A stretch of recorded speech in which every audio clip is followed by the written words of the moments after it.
I'm Kate Hahn with TV Guide Magazine and TV Insider. Welcome to the Buzz on Yellow Jackets. We're talking about that crazy finale, and we have Warren Kole with us. Warren, thanks for joining us. Thanks for having me, Kate. Appreciate it. Well, that was a tragic finale. Lots of shocking things happened, but you had a really standout scene as Jeff, and that's when Jeff went to confess to Adam's murder to Kevin. And I'm wondering, did Jeff have that planned, or when he saw Kevin, did he think, I'm going to take this opportunity and save my family? Oh boy, you're asking me to, the great thing about Yellow Jackets is that it's taken on such a life of its own. It sort of belongs to the viewers once we're done with it. And I hate betraying that by explaining my process while we were doing it. But I can. I think that Jeff had no idea, really. He knew he had to do something. He had to step up, and that's his best attempt at heroics. Talk about shooting that scene. He got tears in his eyes. He seemed like he almost believed it himself that he had committed the murder. Talk about shooting that. What was that like? Oh, well, not to get too into what we actors do, it's very strange. But Jeff very much was telling the truth. He may not have been talking exactly in terms of what he was truthful about. It wasn't exactly about the murder, but it certainly was about Shauna's journals and the betrayal there and the guilt that he was carrying, catalyzing a lot of the events that have been going on. He certainly feels responsibility for that. And that was indeed heartfelt. So he has read all the journals. How much does he know? I'm wondering how honest Shauna was in her journals. Does he know what happened to Jackie exactly? I think there's a good chance he certainly knows the meat of it. Forgive the pun. I think this is not something that I troubled the writers with too much in terms of, hey, what do I know exactly? I just read the scripts and all of the storyline that was going on in the woods. I read as if Jeff was reading those journals, and Sean is very bright and specific. So I imagine that she used those diaries to let it out and to put it on paper and to try to organize her feelings about what happened. Jeff somehow manages to there's so much madness around him, but he still continues this earnest dad vibe. Yeah. It's a lot. It's a lot for anybody.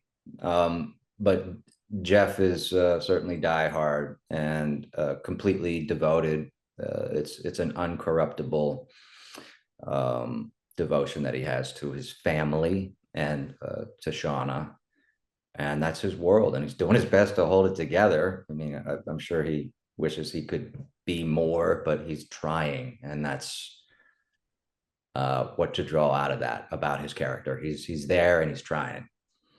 He is always trying. So, and you mentioned all the stuff that he holds from knowing what happened in the wilderness. And so he knows they even had another child together. Yeah, what a great way to bring that out. Callie is showing some confusion about her mom, and rightfully so. And she's trying, to understand why Sean is being the way she's being. So it all comes out very naturally, and that's a tribute to great writing. Jeff's doing his best to encourage some sympathy from his daughter and explaining, the context for why her mom is the way she is. And this is what happened. This is the intensity of it. I'm sure he wanted to protect her from that, but the stakes are high right now. And in that explanation, there's also some insight into how Jeff has been so patient and understanding with Shauna as well. It's a really nicely crafted scene, and it was a pleasure to work with Sarah. on that day and those last two episodes. Right. Those two go through a lot together in the Yeah. last two episodes, to say the Yeah. least.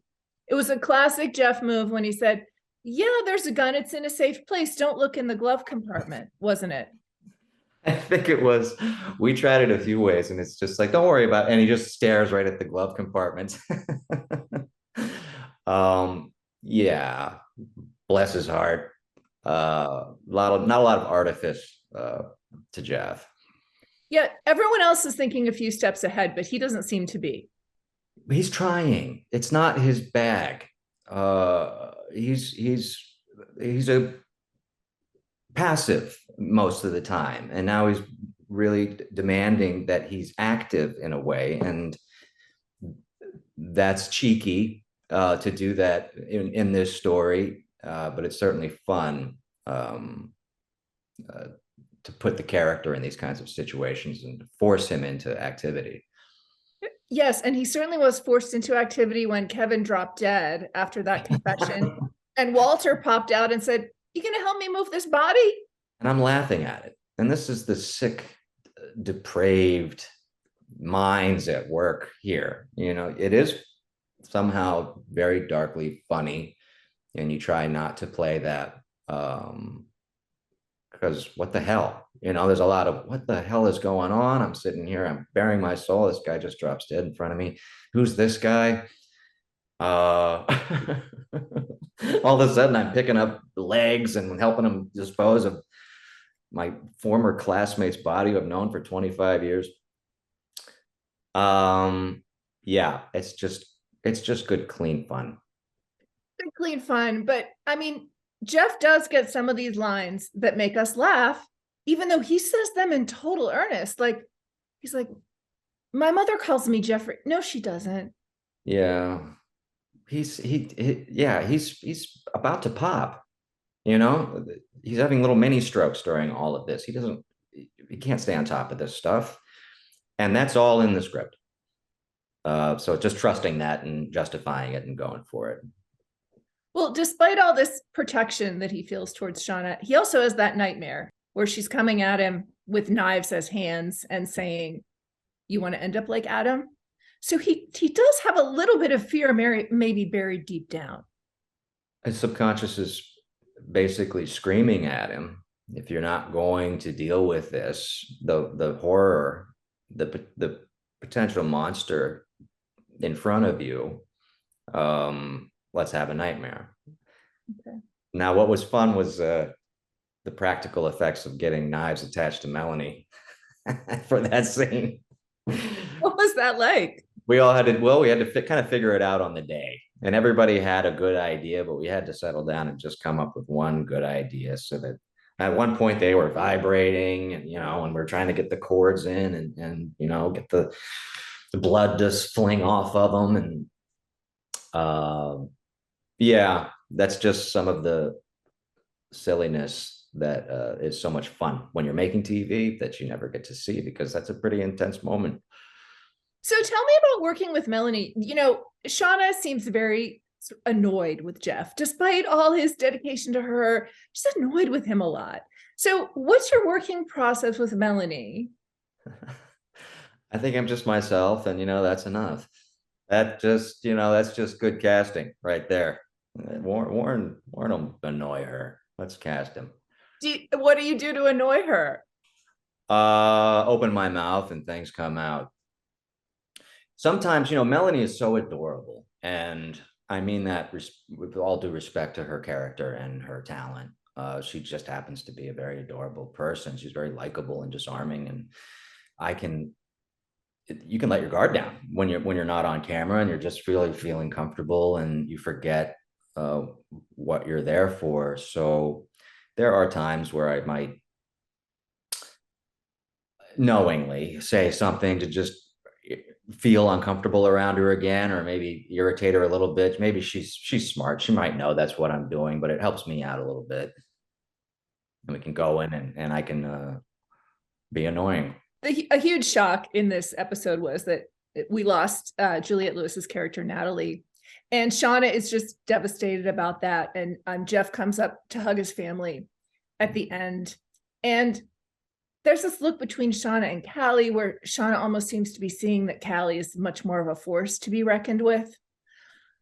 Will she be going forward? Does Jeff see that? Does Jeff see kind of what's happening with his family now? I think Jeff is a little canine-like in that he's going to see what's right in front of him right now. What's on fire, and how do I put that out, and what can I go chase? But it's a great setup. I would imagine they're certainly setting up this relationship to the darkness that Callie shares with Shauna and the potential there. Yeah. Yeah. Do you think Jeff will stay safe in season 3? I doubt it. It all settles down and they put on their cardigans and watch TV. No, there's an enormous potential for anything going into season 3. Especially, I'm excited because Jeff, there's a lot of, because he's such a simple character who is continuously kind of challenged to get outside of his comfort zone. He's a little unpredictable now as to what he's going to do, how he's going to handle this. And that's exciting. Well, he does have that streak in him of breaking the rules. He had it in high school when he cheated on his girlfriend. And he also had that great scene with Shauna that fans love where he talks about the strawberry lube moment where he decided not to use the strawberry lube. And he's like, and that's when I became this version of myself. Yeah. Might we see more of the strawberry lube version of Jeff going forward? Sure. Jeff's got an ego on him. I think he's trying to blame himself like the abused child might do. What did I do wrong here? Why are we in this situation? Also, I'm exciting. You didn't have to go seek affection from some exciting artist guy. Like, I've got all these qualities. I just made a mistake. I just chose the wrong thing there. I'm awake now though. I see that. Let's go to Williamsburg. See, I'm spontaneous. Let's do a booze cruise in Jersey or whatever, would cross his mind. But yeah, that just makes them all the more colorful. Yeah, Colonial Williamsburg was a hilarious choice for an impromptu trip. Just pick something closer, bro. What are you doing? What's your reaction sometimes when you read the lines that Jeff gets? Do you laugh? Do you say they nailed it? Like, what's your feeling reading these scripts? Oh, I think I speak for everybody on this. It's a pleasure. You can't wait to get the next one and see what's going on. All the characters are very compelling. So, what are these characters? What's going to happen in this storyline? What's going to happen here? Sometimes it is funny. You step outside the role and you're just reading a script and it's awfully funny. It's awfully delicious. Yeah. Right. Well, you mentioned that Jeff could get closer to the darkness. It really seems like that's going to happen. I mean, he's in it now. Now he's helped move Kevin's body with Walter. I'm sure Walter thinks they're best friends now. Oh, yeah, there's potential there. These two, the bromance between Walter and Jeff, sure. Well, we also know, and Jeff doesn't know this yet, but Shauna told the Yellow Jackets that he was the blackmailer. They got it out of her. When it comes to Jeff, would they still go after him, do you think? I think he may have proven himself to be part of the team here. He's an honorary Yellow Jacket, sure. But you never know. Okay. It's all tentative with this particular group.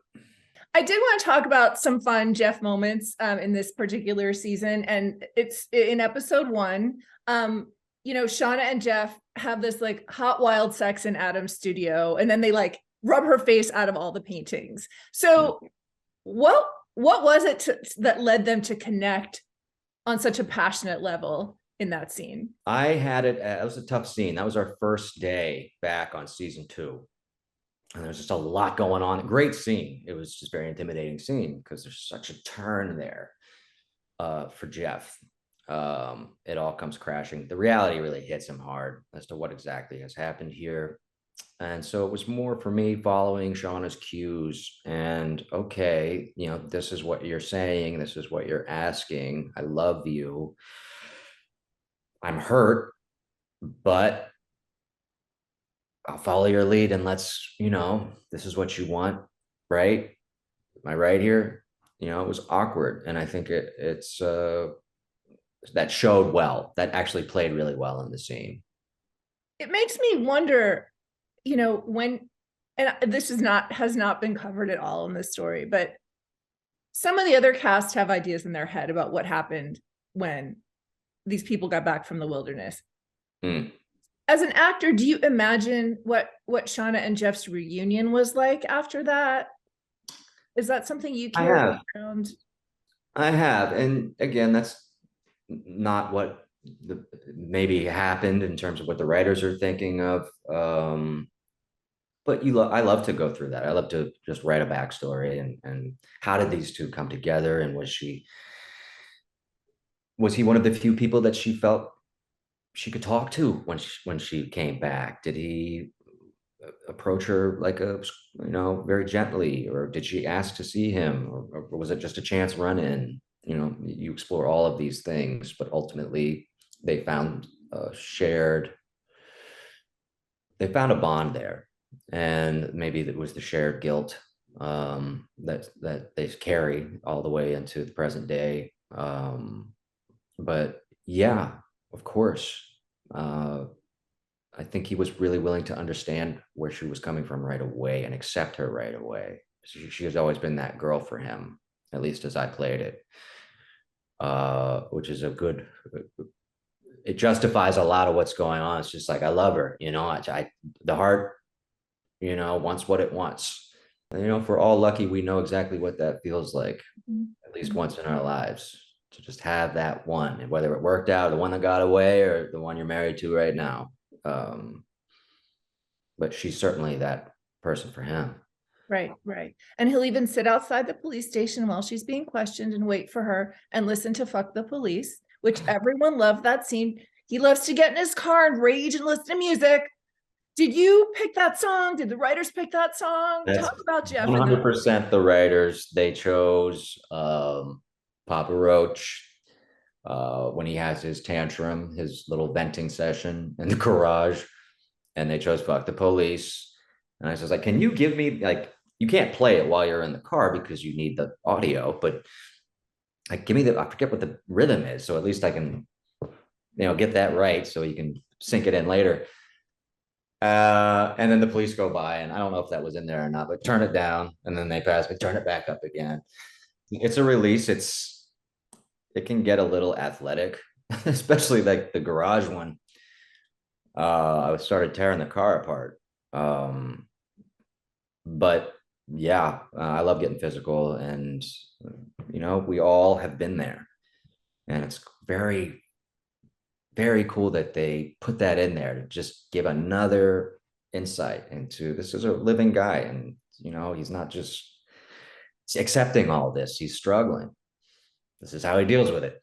There was one other scene that I wanted to talk about, and that's when Kevin brings the photographs of Adam's body to the house and spreads them out on the table and shows them to Jeff. And at a certain point, yeah, that is that's tough, because that's in your face. This is what your wife is capable of. This is what she didn't go into detail about how the body was disposed of or any of that. This is what these people are up to.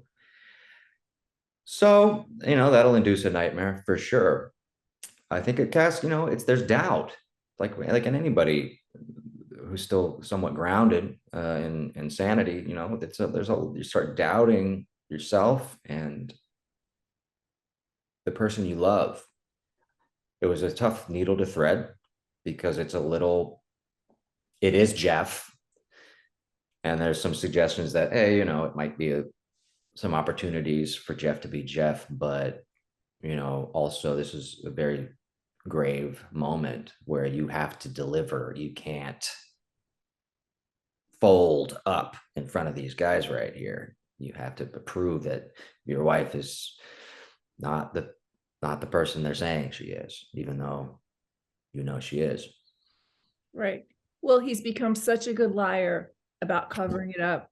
He's so good at it. Is he a good liar at this point? Well, I mean, think of the gym scene where he's working out and Kevin's like, "Oh, I think your wife has had an affair," and he's like, "No, I trust her unconditionally." Like he sells it.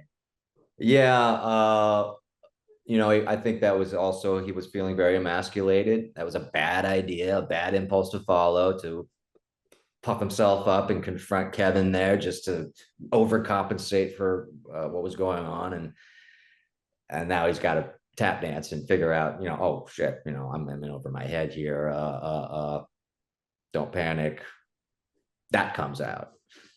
But if it was convincing, good. I don't think Kevin was too convinced. I mean, do you play him then as a good liar? Do you think he's a good liar? Do you think I certainly feel like it's not something he's, I mean, season one, he was a bit deceitful. That was the setup. right?